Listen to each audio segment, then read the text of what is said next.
So when you come down the towpath side of the Clinton's Ditch, come up to this area here, and you're left with you can either head off this way and go back to the trailhead over Montezuma. You see the power poles over here. That's marking the route of the enlarged canal. And we're going to head off to the right here, follow this trail. There are trail markers. We did mark the trails. See, this is Trail 6. But nature's doing its thing and trying to cover all that up. Here we're going to step down. Remember, we stepped down into the Clinton's Ditch back over by Seneca River. Well, here we are again, standing in Clinton's Ditch.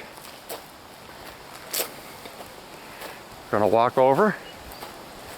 This is a dead-end trail. Here's another trail. This just goes back along the berm side over towards Mills Dry Dock. Everything goes on a loop. It's either a dead-end trail or we tried to make loops here. So everything, you don't have to go out and come back on the same trail. Adds a little bit to your vary your experience.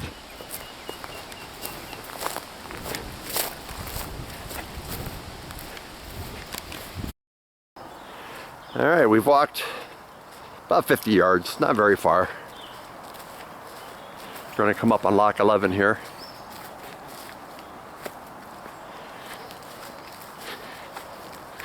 Cayuga Seneca Lock 11 is extremely well preserved of all the Cayuga Seneca locks. It's a composite construction. You can see your gate pockets here are made of nice smooth stone. A little bit rougher than the enlarged Erie lock works, but still very reminiscent of it.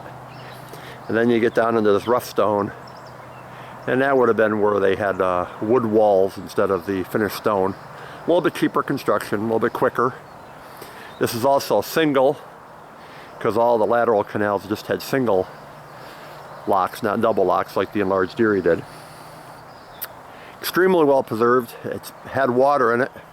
The throughway is just down a ways here, and that sort of ponds up the water in here and keeps it moist, keeps the floor moist, which is critical to keeping these stone structures in good shape.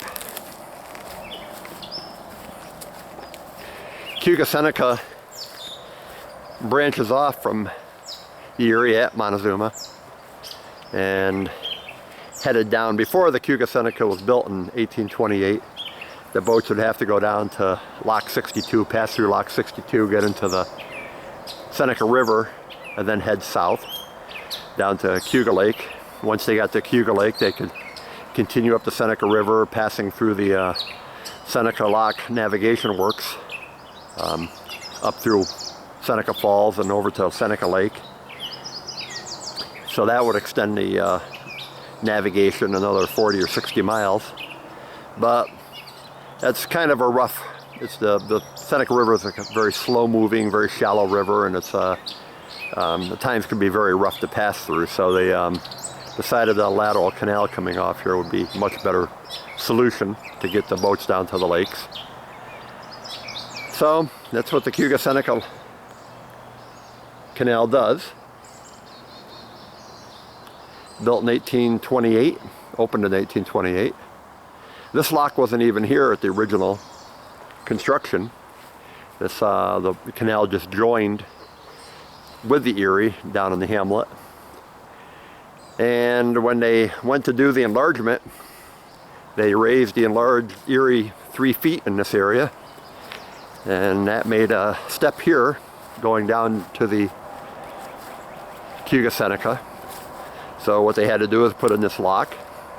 Lock 11 is, it's kind of a odd numbering system. Most of the lateral canals, you start with your first lock, number 1, right off the Erie, climbing away from the Erie, whereas Cayuga Seneca, they started with Lock 1 in Geneva and then worked backwards. I don't know why they did that, but that's what they chose to do. So Lock 11 being the last lock built, ended up with the last number, Lock 11. This is New York State land right here. It's actually sort of a little piece of owned by New York State in the middle of this park. And the far side is also New York State. The walls are basically New York State, but the land behind it is all residential homes.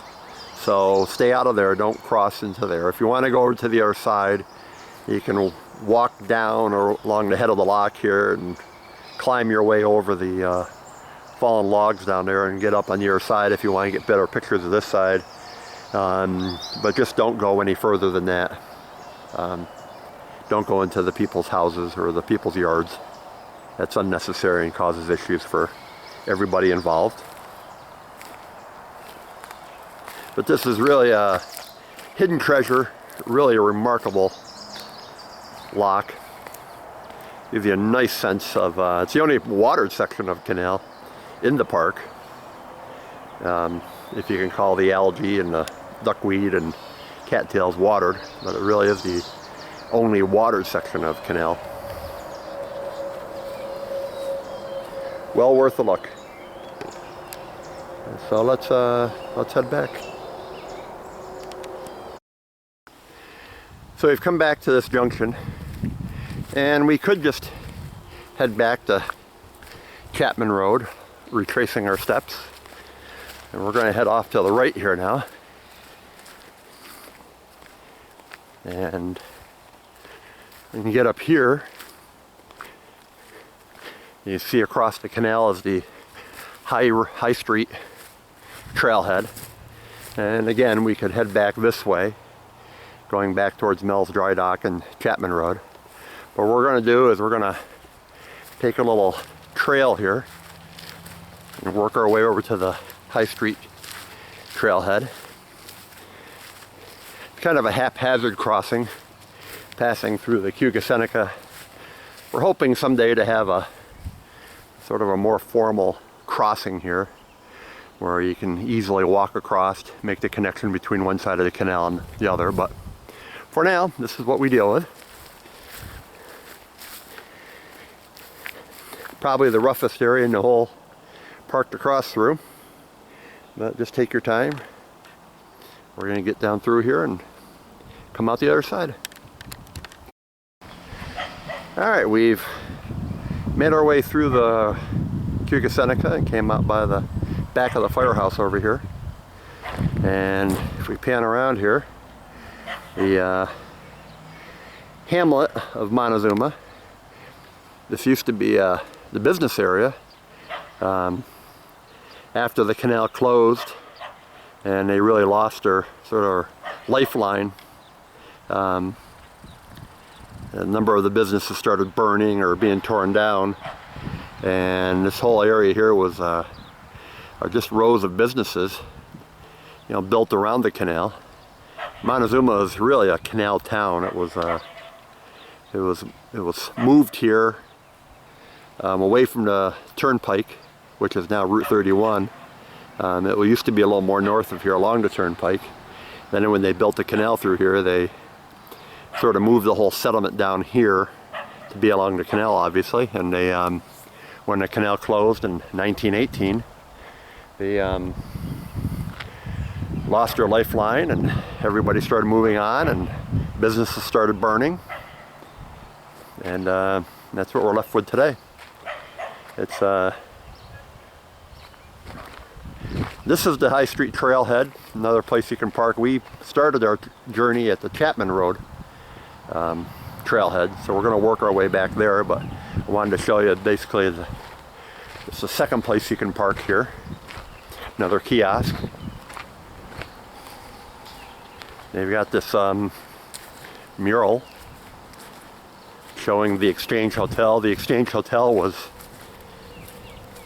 located on this site, and it was right at the junction of the Cayuga Seneca and Erie here, and there's the junction.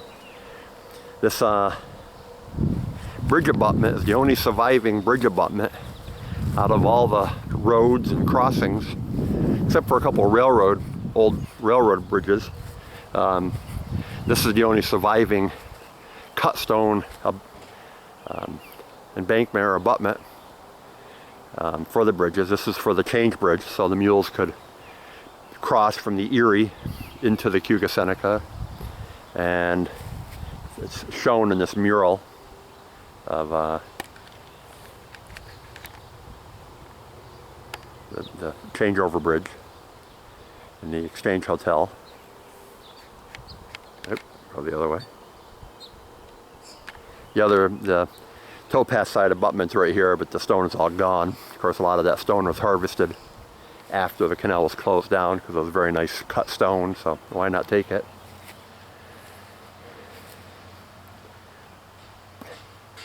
So from here, we're going to work our way back to Chapman Road by walking along the enlarged Erie. Heading back that way until we get down to where we left our car. The enlarged Erie in here was used in the late 50s and early 60s as a landfill for the town, and so a lot of it's been filled in. It's quite a bit narrow in this area, so if you're wondering what happened to it, they started using it, of course, again, another hole in the ground, and people started using it as a landfill. So it's really been filled in. In fact, the stonework, you can see some of the stonework in the towpath here where the bank used to be, and then you can see how much has been filled in. It's even worse as you go down here, but that's history. Hope you've enjoyed our little tour. Ended up being a lot longer than I expected, but that's what it is.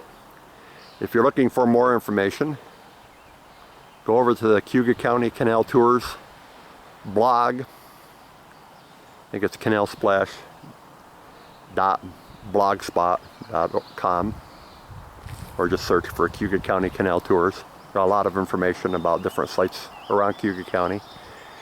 Little walking tours you can make and try to explain everything in much more detail than we've done here. Hopefully pique your interest. And when you come down to the park, make sure you sign in the register, so show the people here that you visited, and they can show other people that the park is certainly a worthwhile addition to Montezuma. See you later.